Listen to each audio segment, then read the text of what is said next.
أعوذ بالله من الشيطان الرجيم. بسم الله الرحمن الرحيم.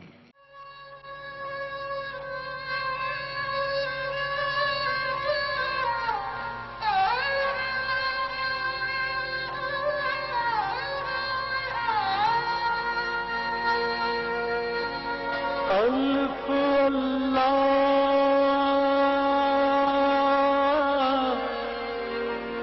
چمبے دل بوٹے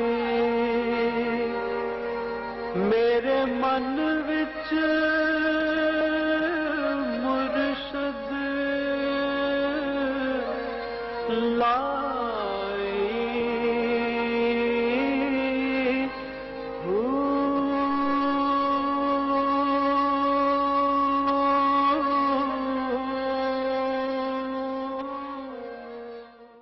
نحمدہ ونصلی علی رسولہ الکریم اما بعد فاعوذ باللہ من الشیطان الرجیم بسم اللہ الرحمن الرحیم لا الہ الا اللہ محمد رسول اللہ صدق اللہ العظیم وصدق رسولہ النبی الکریم ان اللہ وملائکتہ یصلون علی النبی یا ایہا الذین آمنوا صلوا علیہ وسلموا تسلیما بآواز بلند الصلاۃ والسلام علیک یا سیدی یا رسول اللہ الصلاۃ والسلام علیک یا حبیب اللہ الصلاۃ والسلام علیک یا محمد رسول اللہ صلی اللہ علیہ وآلہ وسلم۔ زبانی کلمہ ہر کوئی پڑھدا، زبانی کلمہ ہر کوئی پڑھدا تے دل دا پڑھدا کوئی ہو۔ جتھے کلمہ دل دا آوے جبے نہ ملے ڈوئی ہو۔ دل دا کلمہ عاشق پڑھ دے، دل دا کلمہ عاشق پڑھ دے کی جانن یار گلوئی ہو۔ اے کلمہ پیر پڑھایا یا حضرت باہو، میں صدا سہاگن ہوئی ہوں۔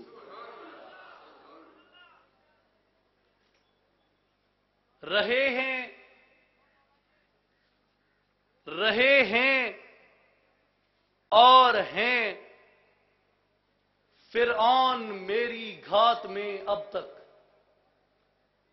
مگر کیا غم کہ میری آستین میں ہے ید بیضا۔ لبالب شیشہ تہذیب حاضر ہے مرے لا سے، لبالب شیشہ تہذیب حاضر ہے مرے لا سے، مگر ساقی کے ہاتھوں میں نہیں پیمانہ الا۔ میرے نہایت ہی واجب الاحترام میری جان و ایمان کے مالک جانشین سلطان الفقر امام الوقت حضور حضرت سخی سلطان محمد علی صاحب دامت برکاتہم العالیہ، تمام علماء کرام، مشائخ عظام، معزز و محترم مہمانان گرامی، بزرگوں، دوستوں، ساتھیوں، بالخصوص اصلاحی جماعت کے صدور حضرات، مبلغین اور میرے تحریکی ساتھیوں، السلام علیکم ورحمۃ اللہ وبرکاتہ۔ اصلاحی جماعت اور عالمی تنظیم العارفین کا جو مشن، جو مقصد ہے، جو اس کے معرض وجود میں آنے کی وجہ ہے، وہ صرف یہی ہے کہ پوری دنیا میں اللہ تبارک و تعالی نے اس بات کی منادی فرمائی ہے کہ میں ایک چھپا ہوا خزانہ تھا، میں نے چاہا کہ میں پہچانا جاؤں، پس میں نے مخلوق کو اپنی پہچان کے لیے پیدا فرمایا، اور پوری دنیا اس پیغام سے کچھ لوگ واقف ہیں، کچھ ناواقف ہیں، اور اسلام کا جو بنیادی تصور تھا اور جو بنیادی تصور ہے اور اس کی جو بنیاد ہے وہ یہیں پہ ہی ختم ہوتی ہے۔ ابتدا بھی اس کی یہی ہے اور انتہا بھی اس کی یہی ہے کہ اگر ہماری ارواح کو اس کی ذات کا مشاہدہ نصیب نہیں ہے، اگر ہمارے قلوب کا تصفیہ نہیں کیا گیا، اگر ہم نے اپنے نفوس کا تزکیہ نہیں کروایا، تو گویا ہماری جتنی عبادات ہیں، ہماری جتنی ریاضات ہیں، ہماری جتنی چلہ کشیاں ہیں، ہمارے جتنے نوافل ہیں، ہماری جتنی تسبیحات ہیں، ہمارے جتنے ورد و وظائف ہیں، وہ تمام کے تمام ہمیں انعام تک تو لے جا سکتے ہیں، لیکن ہمیں منزل تک نہیں لے جا سکتے۔ اور انعام میں اور منزل میں ایک واضح فرق ہے۔ انعام میں اور منزل میں ایک واضح فرق ہے۔ انعام کیا ہے اور منزل کیا ہے؟ انعام یہ ہے کہ ہم اس دنیا میں جتنی اللہ تعالیٰ کی یاد کرتے ہیں، جتنا اس کا ذکر کرتے ہیں، جتنی اس کی عبادت کرتے ہیں، اس کا انعام ہمیں قیامت کے دن محلات کی صورت میں، نہروں کی صورت میں، باغات کی صورت میں، غلمان کی صورت میں اور حور کی صورت میں ملے گا۔ لیکن جو منزل ہے وہ انعام سے مختلف ہے، اور جو مومن کا ویژن ہے، جو مومن کی نظر ہے اور جو مومن کی فراست ہے، مومن کی، کلمہ گو کی نہیں، جو مومن کی فراست ہے وہ انعام تک نہیں ٹھہرتی، بلکہ مومن کی فراست کا تقاضا بھی یہ ہے کہ وہ منزل پہ اپنی نظر رکھتی ہے۔ اور منزل کیا ہے؟ رسول کریم صلی اللہ علیہ وآلہ وسلم آپ واضح طور پہ آپ فرماتے ہیں، حدیث مبارک ہے جسے مختلف محدثین نے بھی کوٹ فرمایا، سلطان العارفین حضرت سخی سلطان باہو رحمۃ اللہ علیہ بھی درج فرماتے ہیں کہ طالب الدنیا مخنث، طالب الدنیا مخنث، جو دنیا کا طالب ہے وہ ہجڑا ہے، جو دنیا کا طالب ہے وہ دنیا کا طالب ہجڑا ہے۔ طالب العقبہ مؤنث، جو آخرت کا طالب ہے وہ عورت ہے، آخرت کا جو طالب ہے وہ عورت ہے۔ اب ان دونوں باتوں میں ایک بڑی واضح حقیقت ہے کہ طالب الدنیا مخنث کیسے ہے، دنیا کا طالب ہجڑا کیسے ہے، اور آخرت کا طالب عورت کیسے ہے۔ میرے بھائیوں اور بزرگوں، ہجڑے کو دیکھا ہوگا آپ نے، وہ جس طرح سروائیو کرتا ہے اس کی زندگی کا ایک ہی مقصد ہوتا ہے، اس کی زندگی کا ایک مقصد ہے، اور وہ مقصد کیا ہے؟ مال اکٹھا کرنا، دولت اکٹھا کرنا اور پیسہ اکٹھا کرنا، پیسے کے پیچھے بھاگنا، پیسے کی جستجو رکھنا، دولت کی ہرس، دولت کی ہوس، دولت کی چاہت، دولت کی خواہش، یہ ہجڑے کی زندگی ہے۔ اور کتنی واضح بات فرما دی کہ طالب الدنیا مخنث، بھلے کوئی اپنے وقت کا کتنا بڑا پہلوان ہی کیوں نہ ہو، لیکن اگر اس کا جو دل ہے اور اس کے جو نظریات ہیں وہ اگر صرف دنیا اکٹھی کرنے پہ لگے ہوئے ہیں تو فرمایا اس کا جو باطن ہے وہ ہجڑے کے مقام پہ ہے۔ طالب العقبہ مؤنث، جو آخرت کا طالب ہے، جو عقبہ کا طالب ہے وہ عورت ہے۔ عورت کیسے ہے؟ عورت کو دیکھیں، عورت کی ایک نفسیات ہے. بات سمجھ آ رہی ہے میری بات کی؟ عورت کی ایک نفسیات ہے کہ خوبصورت مکان وسیع و عریض احاطہ، اس میں باغات ہوں، اس میں خوبصورتی ہو، اس میں ڈسپلن ہو، اس میں نزاکت ہو، اس میں نفاست ہو، اور اس میں پتہ نہیں کیا کیا کچھ ہو.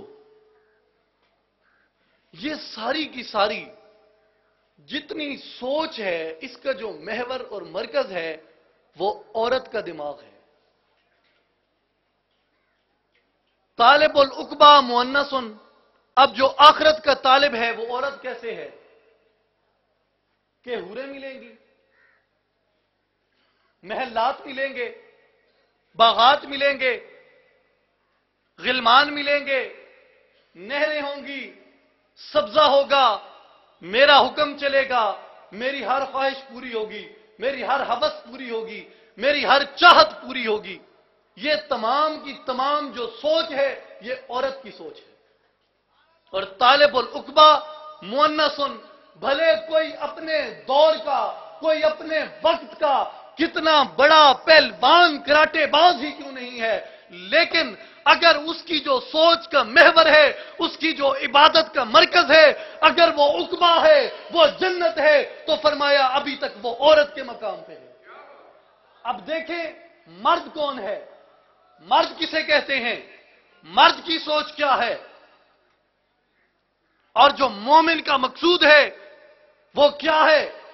اسی بات کو رسول کریم صلی اللہ علیہ وآلہ وسلم اپنی زبان گوہر فشاں سے واضح فرماتے ہیں کہ طالب الدنیا مخنث، جو دنیا کا طالب ہے وہ ہجڑا ہے. طالب العقبہ مؤنث، جو آخرت کا طالب ہے وہ عورت ہے. اور مرد کون ہے؟ طالب المولا مذکر، جو اللہ کا طالب ہے وہ مرد ہے.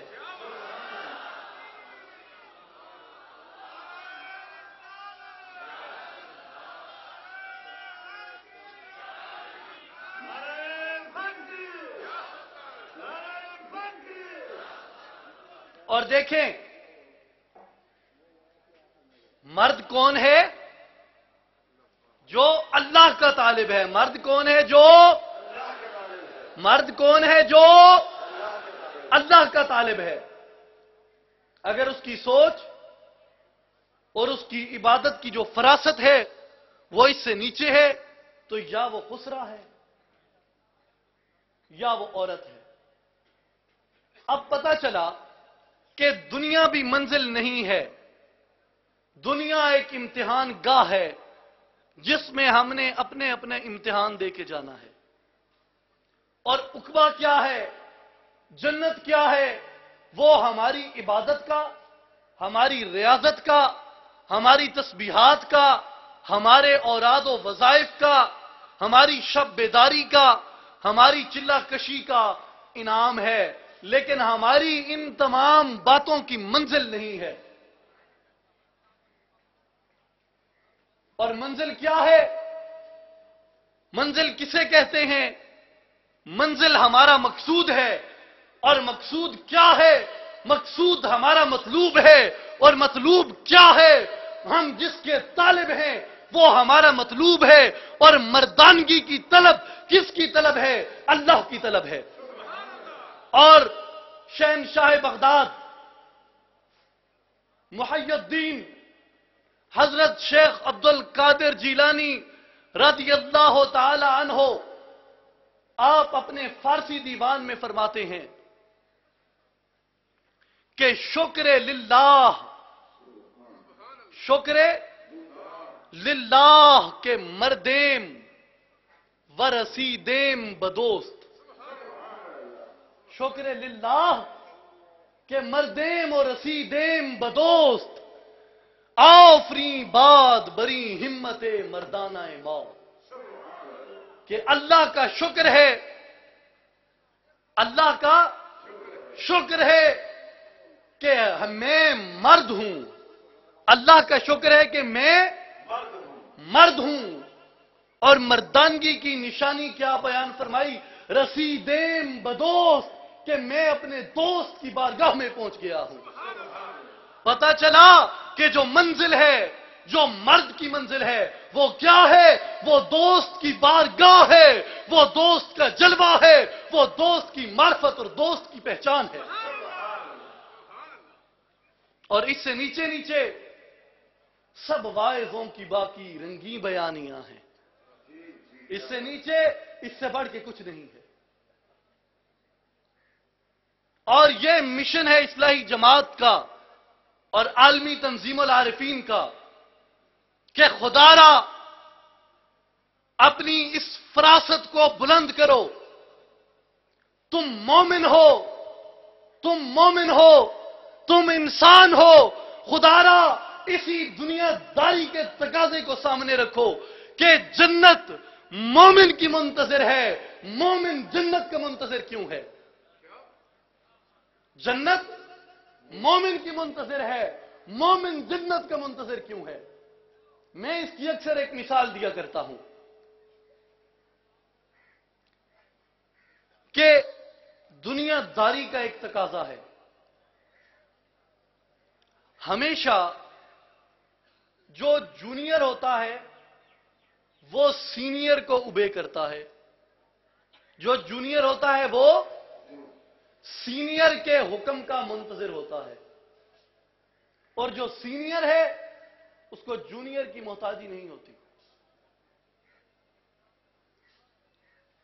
اسی طرح اب آپ دیکھیں، بڑی لمبی چوڑی اس پہ بات ہو سکتی ہے، مثال کو واضح کیا جا سکتا ہے، مختصر الفاظ میں دیکھیں کہ اللہ کون ہے، اللہ کی صفت کیا ہے؟ خالق۔ اللہ بولیں بھائی، اللہ خالق ہے، اور باقی تمام اشیاء مخلوق ہیں۔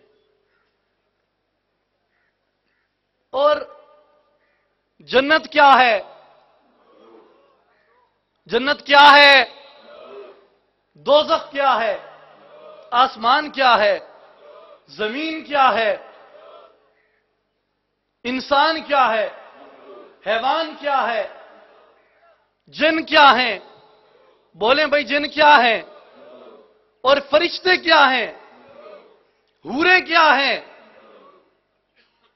لیکن اشرف المخلوقات کون ہے؟ کیوں بھائی اشرف المخلوقات کون ہے؟ انسان۔ اور لہذا انسان کو شرف نصیب ہوا باقی تمام اشیاء پہ، باقی تمام مخلوقات پہ۔ اب اسے آپ یوں کہہ لیں کہ انسان باقی تمام مخلوقات میں سے سینئر ہے، انسان باقی تمام مخلوقات میں سے سینئر ہے، اور باقی تمام مخلوقات انسان سے جونیئر ہیں۔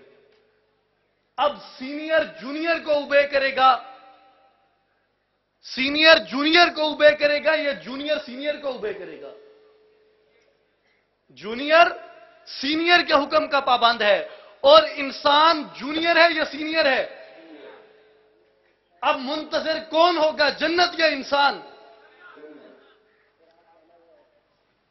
میرے دوستو، یہ ہماری عبادت کا فلسفہ ہے، اور یہ ہماری عبادت کا نظریہ ہے، اور میں یہ بڑا واضح طور پہ کہہ رہا ہوں اور کہتا ہوں کہ پچھلی کئی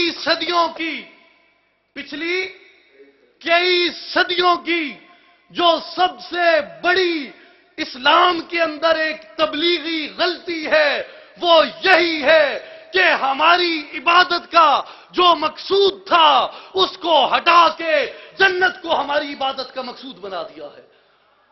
لوگ کہتے ہیں، آپ سنتے ہیں، دیکھتے ہیں، پڑھتے ہیں کہ پوری دنیا کے اندر اسلام کو ذلیل اور رسوا کیا جا رہا ہے، اسلام کو حقارت آمیزی بخشی جا رہی ہے۔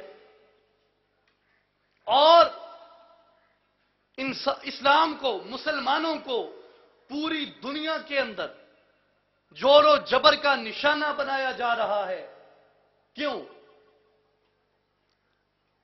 زوال بندہ مومن کا بے زری سے نہیں، تو پھر یہ کیوں زوال پذیر ہے؟ پھر یہ کیوں زوال میں آ گئی؟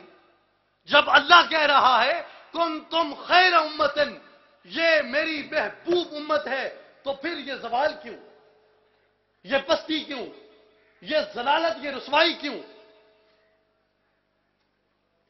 میرے دوستو، فقط اسی لیے کہ قوموں کے لیے موت ہے، مرکز سے جدائی. ہم مرکز سے دور ہو گئے. مرکز ہمارا خدا کی ذات تھی، ہم نے مرکز جنت کو بنا لیا.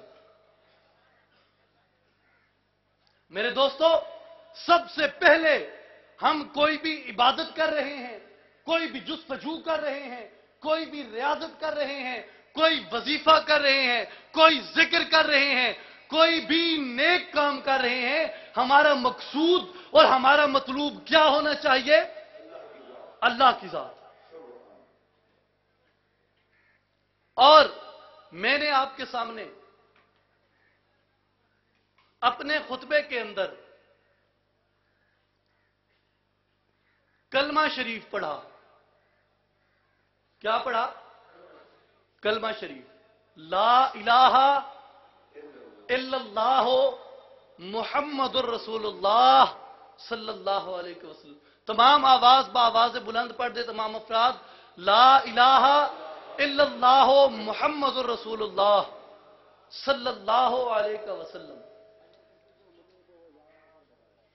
یہ ہمارے اسلام کی پہلی شرط ہے، یہ ہمارے ایمان کی پہلی شرط ہے. میرے دوستوں اور میرے بھائیوں، ہم تمام لوگ مسلمان ہیں، مسلمان کے گھر میں پیدا ہوئے، مسلمان کے گھر میں پیدا ہوئے، اور ہماری بچپن کی تربیت میں ابتدائی بات یہی ہے، لا الہ الا اللہ محمد الرسول اللہ. جو یہ نہیں کرتا، جو یہ نہیں پڑھتا، جس کا اس پہ ایمان نہیں ہے، وہ مسلمان ہی نہیں ہے. کیوں؟ کلمے کا منکر ہے. اب مسلمان کے بچے سے ہم پہلا سوال کیا کرتے ہیں؟ جو چھوٹا سا بچہ ہوتا ہے کہ بیٹا تمہیں کلمہ آتا ہے؟ ہماری پہلی بات یہی ہوتی ہے نا کہ تمہیں کلمہ آتا ہے. اگر کلمہ آتا ہے تو معلوم ہوا کہ اس کی تربیت میں اسلام شامل ہے. اگر وہ کلمے سے غافل ہے تو پتہ چلا وہ اسلام سے اور ایمان سے غافل ہے.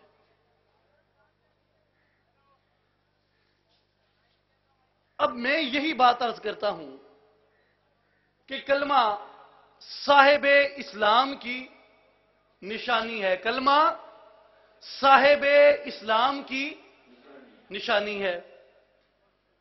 اب کلمہ تو عبداللہ بن ابی بھی پڑھتا تھا، کلمہ عبداللہ بن ابی بھی پڑھتا تھا، وہ بھی کہتا تھا لا الہ الا اللہ محمد رسول اللہ. وہ مسجد میں رام رام کرنے، جے رام جے مہاراج کرنے نہیں آتا تھا، وہ مسجد میں کلمہ پڑھنے آتا تھا، کلمہ پڑھتا تھا. پھر وہ مسجد میں آ کے بیٹھا ہے، کس کا خطبہ سن رہا ہے؟ امام الانبیاء کا. کس کا خطبہ سن رہا ہے؟ امام الانبیاء کا. اور اس کے سامنے کس کی ذات جلوہ گر ہے؟ امام الانبیاء کی. اور دیکھیں کتنی خوبصورت کسی عاشق نے ترجمانی کی کہ بن دیکھے فدا ہے جگ سارا، دیدار کا عالم کیا ہوگا. اور اسی محبوب کے دیدار میں وہ شخص بیٹھا ہے، اور بیٹھا کہاں پہ ہے؟ مسجد کے اندر. جمعہ کی نماز ادا کرنے آیا ہے، وضو کر کے بیٹھا ہے، عبادت کی نیت سے بیٹھا ہے، عبادت کی غرض سے بیٹھا ہے، نماز پڑھنے کی نیت سے بیٹھا ہے، لیکن آقا کیا فرما رہے ہیں؟ اے عبداللہ بن ابی، مسجد سے نکل جاؤ، مسجد سے نکل جاؤ۔ کیوں؟ کہ تم رئیس المنافقین ہو، تم رئیس المنافقین ہو۔ تو میرے مسلمان بھائیوں، کیا وہ کلمہ نہیں پڑھتا تھا؟ کیوں بھائی، کیا وہ کلمہ نہیں پڑھتا تھا؟ آپ سیرت میں دیکھیں، آپ احادیث کی کتب میں دیکھیں، عبداللہ بن ابی اپنے آپ کو صاحب اسلام، صاحب ایمان کہتا تھا، آقا پاک کا کلمہ پڑھتا تھا، لیکن وہ کلمہ پڑھنے کے باوجود، کلمہ گو ہونے کے باوجود میرے آقا اسے فرما رہے ہیں کہ مسجد سے دفع ہو جا، تو منافقوں کا سردار ہے۔ کیوں؟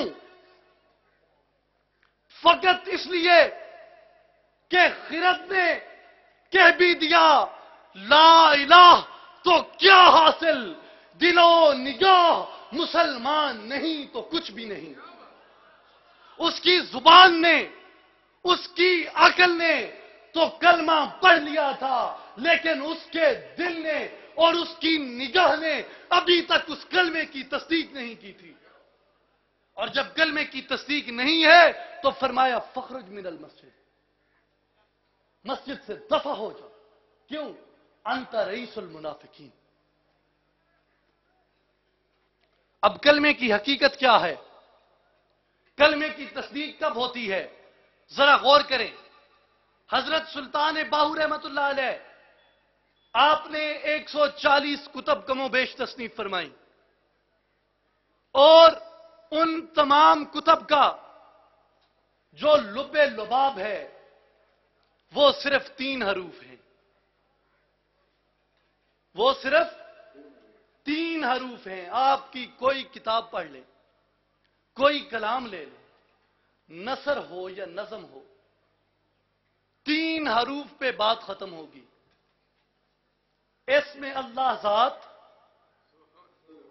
اس میں محمد صلی اللہ علیہ وسلم، اور کلمہ طیبہ لا الہ الا اللہ محمد الرسول اللہ، یہ آپ کی تمام کتب کا، تمام تعلیمات کا لب لباب ہے اور نچوڑ ہے۔ اور جو قرآن کی تعلیم ہے وہ بھی اسی بات پہ ختم ہوتی ہے۔ جو احادیث کی تعلیمات ہیں، جو احادیث میں فرمودات ہیں، ان کا بھی نچوڑ اور مغز یہی ہے۔ اب ہم نے کہا لا الہ الا اللہ محمد الرسول اللہ، ہم مسلمان ہو گئے۔ اور یہی بات رسول پاک صلی اللہ علیہ وآلہ وسلم حدیث مبارک میں فرماتے ہیں کہ من قال لا الہ الا اللہ محمد الرسول اللہ دخل الجنت بلا حساب و بلا عذاب، کہ جس شخص نے بھی کہہ دیا لا الہ الا اللہ محمد الرسول اللہ، وہ بغیر حساب کے اور بغیر عذاب کے اسے جنت میں داخل کر دیا جائے گا۔ لیکن جنت میں داخل ہو رہا ہے، میری بات پھر وہی آ گئی کہ منزل تک پہنچنا مقصود ہے۔ جنت تو ملے گی تجھے سرکار کے صدقے، جنت کی طلب چیز ہے کیا، اور بھی کچھ مانگ۔ اور وہی اور کا درس اصلاحی جماعت اور عالمی تنظیم العارفین دے رہی ہیں۔ ہم نے کہا لا الہ، کوئی بھی الہ نہیں ہے، کوئی بھی الہ نہیں ہے الا اللہ، مگر اللہ، کوئی بھی الہ نہیں ہے مگر اللہ، صرف وہی عبادت کے لائق ہے، صرف وہی معبود ہے۔ اب اس باریکی کو آپ تھوڑا سا دیکھیں کہ ہم نے کہا لا الہ، کوئی بھی الہ نہیں ہے اللہ کے علاوہ، تو جو چیز بھی اللہ تعالی کی ذات کے اور انسان کے درمیان ایک حجاب کی صورت اختیار کر لے، گویا کہ وہ الہ ہے، گویا کہ وہ بت ہے، اور ہم نے اسی بت کی نفی کرنی ہے۔ جو بت انسان کے، خالق کے اور مخلوق کے، اشرف المخلوقات کے درمیان حائل ہو جائے، ہم نے اسی بت کی نفی کرنی ہے۔ حضرت سلطان باہو رحمت اللہ علیہ آپ اپنے پنجابی کلام میں یہی فرماتے ہیں کہ الف اللہ چمبے دی بوٹی مرشد من میرے وچ لائی ہوں، نفی اسبات دا پانی ملیا ہر رگے ہر جائی ہوں۔ نفی کیا ہے؟ لا۔ نفی کیا ہے؟ لا، انکار، ہر الہ کا، ہر معبود کا انکار۔ اور اسبات کیا ہے؟ صرف خدا کی ذات کا اثبات، صرف خدا کی ذات کو تسلیم کرنا۔ باقی جو تمام اشیاء ہیں، باقی جو تمام وجود ہیں، وہ بت ہیں، وہ الہ ہیں، اور اسلام، مسلمان ان تمام بتوں کی نفی کرتا ہے۔ اب وہ بت کس صورت میں ہو سکتے ہیں؟ اب وہ بت کس صورت میں ہو سکتے ہیں اور وہ کیسے کیسے ہمارے ایمان میں آ کے حائل ہو سکتے ہیں؟ وہ بت، سب سے بڑا بت حرص کا، ہوس کا، دنیا کا، دنیا کی نجاست کا، دنیا کی غلاظت کا، دنیا کی پلیدیوں کا، یہ ایک بت ہے۔ اور پھر جو چیز بھی اس کے درمیان آ کے حائل ہو جائے وہ بھی ایک بت ہے۔ اگر ہمارا علم اس کے درمیان ایک حجاب بن رہا ہے، پردہ بن رہا ہے، تو وہ علم بھی بت ہے۔ اگر ہماری عبادت ہمیں متکبر بنا دیتی ہے، اگر ہماری عبادت ہمیں اترانے پہ مجبور کر دیتی ہے، تو پھر وہ عبادت بھی بت ہے، وہ عبادت بھی الہ کی حیثیت اختیار کر لیتی ہے۔ اگر ہمارے ماں باپ، ہمارے والدین اللہ کے راستے سے روکتے ہیں، اس کی معرفت کے اور اس کی پہچان کے راستے سے روکتے ہیں، تو وہ والدین بھی بت بن جاتے ہیں۔ اگر ہمارے عزیز و اقربا ہمیں اللہ کی پہچان سے روکتے ہیں، تو وہ عزیز و اقربا بھی بت ہیں۔ اگر ہمارے دوست یار اس راستے میں رکاوٹ ہیں، تو وہ دوست یار، وہ تمام بھی بت ہیں۔ کیوں؟ کہ وہ ہمارے اور ہمارے مقصود کے درمیان آ کے حائل ہو رہے ہیں، تو لہذا وہ بت ٹھہرے۔ حضرت سخی سلطان باہو رحمت اللہ علیہ آپ فرماتے ہیں کہ اے بندے، آپ اپنی کتاب کلید التوحید کلام میں فرماتے ہیں، اے بندے، تو اگر یہ جاننا چاہتا ہے کہ تیرے اور تیرے پروردگار کے درمیان سب سے بڑا حجاب کون سا ہے، اے بندے، اگر تیرے اور تیرے پروردگار کے درمیان سب سے بڑا حجاب ہے تو وہ کون سا حجاب ہے؟ تو آپ فرماتے ہیں، جان لے کہ وہ سب سے بڑا حجاب، اے بندے، سب سے پہلے تیرا اپنا وجود ہے۔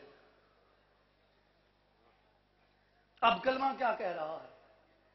لا الہ الا اللہ، کوئی الہ نہیں ہے اللہ کے سوا، اللہ کے علاوہ کوئی الہ نہیں ہے۔ تو ہم یہاں پہ باقی تو تمام اشیاء کی، باقی تمام چیزوں کی نفی تو کر سکتے ہیں، لیکن ہم اپنے وجود کی نفی کیسے کر سکتے ہیں؟ یہی بات رسول کریم صلی اللہ علیہ وآلہ وسلم نے فرمائی، ہمیں منزل پہ پہنچنے کا راستہ بتایا کہ موتو قبل ان تموتو، کہ مرنے سے پہلے مر جاؤ۔ اور مرنے سے پہلے موت کیا ہے؟ مرنے سے پہلے مر جانا کیا ہے؟ مرنے سے پہلے مر جانا کسے کہتے ہیں؟ کسی نے کیا خوب کہا کہ ہنوز تو نشناسی شوق میرت ز وصل، ہنوز تو نشناسی شوق میرت ز وصل، چیست حیات دوام سوختن ناتمام۔ اے بندے کیا تجھے وصل میں موت کی لذت سے آشنائی نہیں ہے؟ اے بندے جدائی کی موت نہیں، اے بندے کیا تجھے وصل کی موت سے ابھی تک آشنائی نہیں ملی؟ وصل کی جو موت ہے اس کی لذت سے تو ابھی تک آشنا نہیں ہوا؟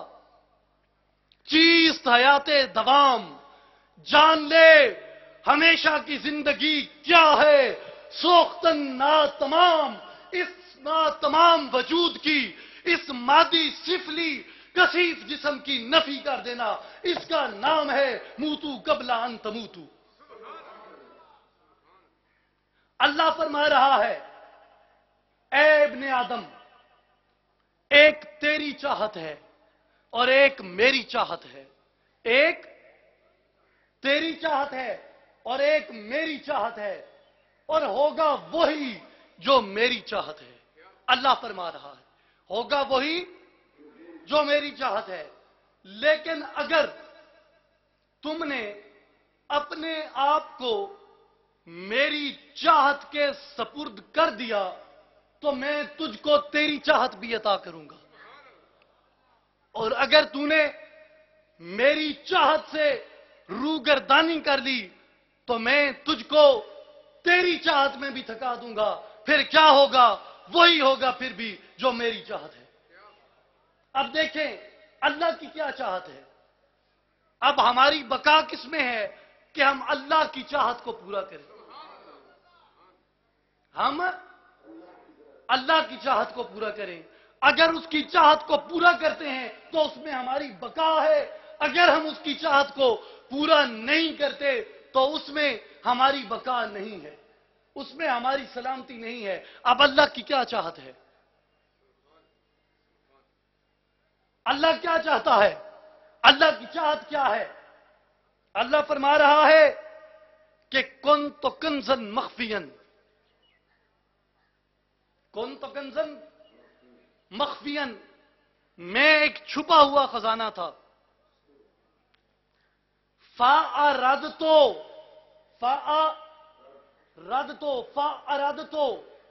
أَنْ أُعْرَفَ، پس میں نے چاہا کہ میں پہچانا جاؤں۔ اب اللہ کی چاہت کیا ہے؟ فَأَرَدْتُ أَنْ أُعْرَفَ، فَأَرَدْتُ أَنْ أُعْرَفَ، فَأَرَدْتُ أَنْ أُعْرَفَ۔ اللہ کیا چاہتا ہے؟ میری چاہت کیا ہے کہ میں پہچانا جاؤں۔ اللہ کی چاہت کیا ہے کہ میں پہچانا جاؤں۔ اب جو اس چاہت کو پورا کرے گا اللہ اس کی چاہت کو پورا کرے گا،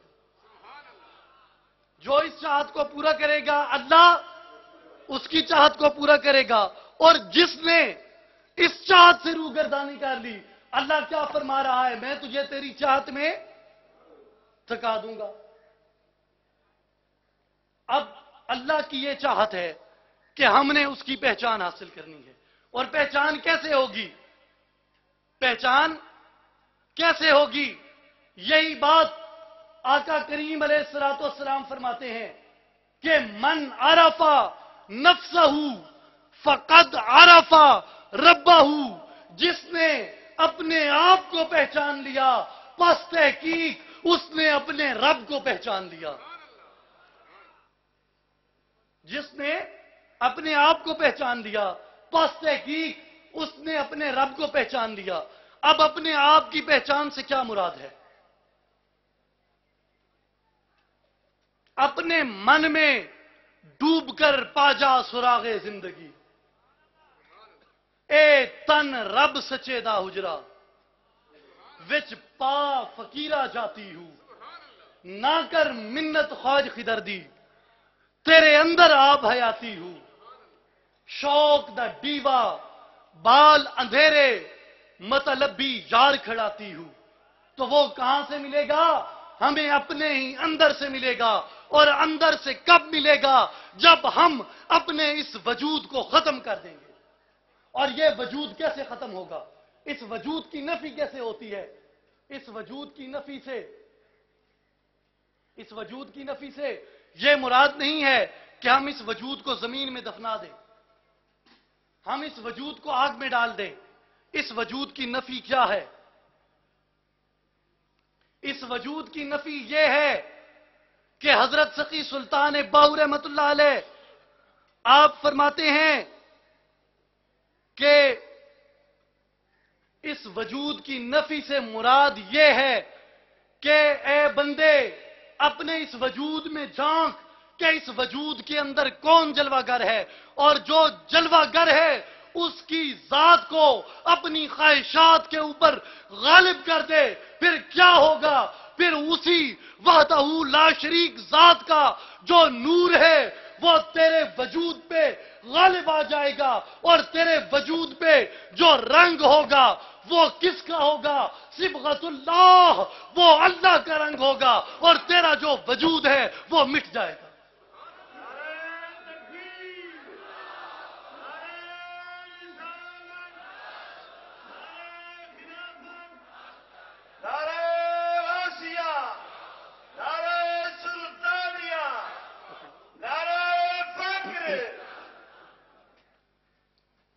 کیا طریقہ ہے اس کا؟ کہ جو تیرے وجود کے اندر ہے اس کے نور کو اور اس کی ذات کو اپنے وجود پہ غالب کر دے۔ اور اس کا طریقہ کیا ہے؟ اس کا طریقہ کیا ہے؟ میں آخری بات عرض کر رہا ہوں، توجہ فرمائیں۔ اس کا طریقہ کیا ہے کہ وہ کیسے آئے گا، وہ رنگ کیسے چڑھے گا؟ ایک مثال دیکھیں کہ ایک نلکا سوکھ جاتا ہے، ایک نلکا سوکھ جاتا ہے۔ اب اس نلکے سے پانی لینے کا کیا طریقہ ہے؟ اس نلکے سے پانی لینے کا ایک طریقہ ہے۔ آپ دیکھتے ہیں نا عموماً کہ نلکا سوکھ جائے تو اس کا جو آگے والا پائپ ہوتا ہے جس سے پانی باہر نکلتا ہے، اس کے آگے یوں ہاتھ رکھ دیتے ہیں اس طرح، اور اس ہاتھ سے اس میں پانی ڈالتے ہیں، اس ہاتھ سے اس میں پانی ڈالتے ہیں۔ اب وہ قلیل پانی اس نلکے کے اندر جب جاتا ہے، اس کے پائپ سے ہوتا ہوا جب اس کے فلٹر تک پہنچتا ہے تو اس کے فلٹر کو وہاں پہ نمی ملتی ہے۔ جب فلٹر کو نمی ملتی ہے تو پھر جیسے پنجابی میں کہتے ہیں نا کہ وہ جسٹے مسوت بوکا گڑیندے ہیں، وہ جب ہم ہاتھی ہلاتے ہیں تو وہ قلیل پانی اندر جا کے فلٹر کو نمی دیتا ہے، تو پانی وہی ہے لیکن اب وہ کثیر صورت میں اس نلکے سے باہر آ رہا ہے۔ اب پانی کثیر صورت میں نلکے سے باہر آ رہا ہے، تو وہ نلکا دوبارہ برابر ہو گیا، پھر اس سے پانی آنے لگ گیا، پھر وہ نلکا آباد ہو گیا، پھر وہ نلکا زندہ ہو گیا۔ اب دیکھیں کہ اگر ہم نے اپنے اس وجود پہ اس کے رنگ کو چڑھانا ہے تو یہ ہمارے دل کا جو نلکا ہے، اس کا جو فلٹر ہے، یہ سوکھ چکا ہے۔ اس دنیا کی رنگینیوں میں، مادیت کے اس دور میں، جس طرح علامہ فرماتے ہیں نگاہ الجھی ہوئی ہے چار سو میں، خرد کھوئی ہوئی ہے رنگ و بو میں۔ یہ یہاں پہ جب ہم الجھ جاتے ہیں تو ہمارا جو دل ہے، یہ دل کا جو نلکا ہے، یہ جب اس مشاہدے سے غافل ہوتا ہے تو پھر یہ سوکھ جاتا ہے۔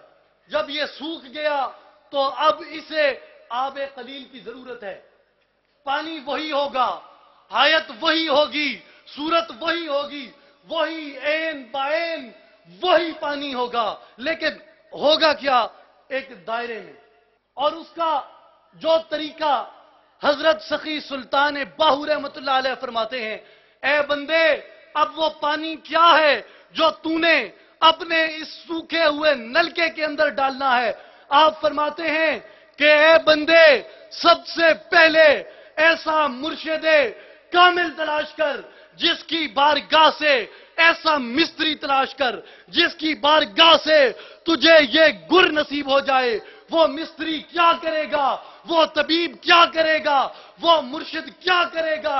وہ بے حد کو حد کی صورت میں، یعنی تصور اسم اللہ ذات تیرے ہاتھ میں تھما دے گا، اور وہ تصور اسم اللہ ذات جب تیرے سانسوں کے پائپ سے تیرے دل کے فلٹر میں اترے گا، تو اس فلٹر کو جب نمی ملے گی تو ان انوار کا، ان تجلیات کا جو اظہار ہے وہ تیری صورت پہ ہو جائے گا۔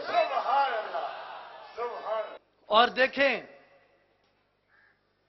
کہ جب اس کا اظہار ہوگا تو پھر کیا ہوگا؟ حضرت سلطان باہو رحمۃ اللہ علیہ فرماتے ہیں میں جب اللہ کی بارگاہ میں پہنچا تو میں نے وہاں پہ اللہ کے انوار و تجلیات کا مشاہدہ کیا۔ جب میں آقا کریم کی بارگاہ میں پہنچا تو میں نے وہاں پہ بھی اللہ کے انوار و تجلیات کا مشاہدہ کیا۔ جب میں اپنے مرشد کی بارگاہ میں پہنچا تو میں نے وہاں پہ بھی اللہ کے انوار و تجلیات کا مشاہدہ کیا۔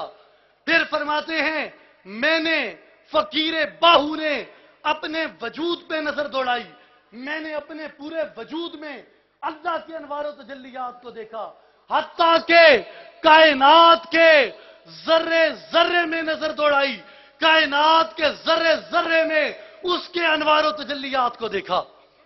تو یہ کیا ہے؟ آنکھ میں جو ہوتا ہے وہی نظر آتا ہے۔ آنکھ میں جو ہوتا ہے وہی نظر آتا ہے۔ ایک نجومی ہے، اس کی آنکھ میں ستارے ہیں، تو وہ قرآن میں بھی ستاروں کو دیکھے گا، وہ قرآن میں ستاروں کو دیکھے گا۔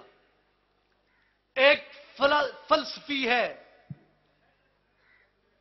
وہ قرآن میں بھی فلسفے کو دیکھے گا۔ ایک عالم ہے، وہ قرآن میں بھی علم کو دیکھے گا۔ ایک عارف ہے، وہ قرآن میں بھی معرفت کو دیکھے گا۔ لیکن میرے بادشاہ کریم حضور حق بہو سلطان فرماتے ہیں کہ میں علم دیدار کا عالم ہوں۔ اب جو جس چیز کا عالم ہوتا ہے اسے اس چیز میں وہی چیز نظر آتی ہے، اور جو علم دیدار کا عالم ہے اسے پوری کائنات میں کیا نظر آئے گا۔ آج ہمارے اس پروگرام سے اور اس 19ویں سالانہ میلاد مصطفیٰ صلی اللہ علیہ وآلہ وسلم سے میں آپ تمام شرکاء کی نظر کرنا چاہتا ہوں کہ خدا را اپنے اس وجود کی نفی کریں، اپنے اس وجود کو مٹا دیں۔ کس کے اندر؟ اس کے انوار کی بارش کے اندر، اس کے انوار کے دریا کے اندر۔ اسے اس میں جب غرق کر دیں گے تو کیا ہوگا؟ تجلا تیری ذات کا سو بسو ہے، جدھر دیکھتا ہوں ادھر تو ہی تو ہے۔ اور حضرت سلطان باہو رحمۃ اللہ علیہ فرماتے ہیں کہ کلم نال میں ناتی دھوتی، کلم نال میں ناتی دھوتی تے کلم نال ویائی ہوں، کلم میرا پڑیا جنازہ تے کلم قبر سہائی ہوں، کلم نال بہشتی جاساں تے کلمہ کرے صفائی ہوں، منن محال تنہانو یا حضرت باہو جنہاں صاحب آپ بلائی ہوں۔ اور میرے دوستو، یہ صاحب کی پکار پہ آپ آئے ہیں، یوں نہیں آئے۔ صاحب نے پوری دنیا میں یہ پکار دے دی ہے کہ طالب بیا، طالب بیا، طالب بیا، تار سانم روز اول باخدا وہ صاحب کہہ رہا ہے، پکار پکار کے کہہ رہا ہے کہ آؤ، اگر اللہ کی ذات سے ملنا چاہتے ہو، اللہ کی سچی طلب لے کے آنا تمہارا کام ہے، اور اس کی ذات سے واصل کر دینا یہ عارفوں کے سلطان کا شیوا ہے۔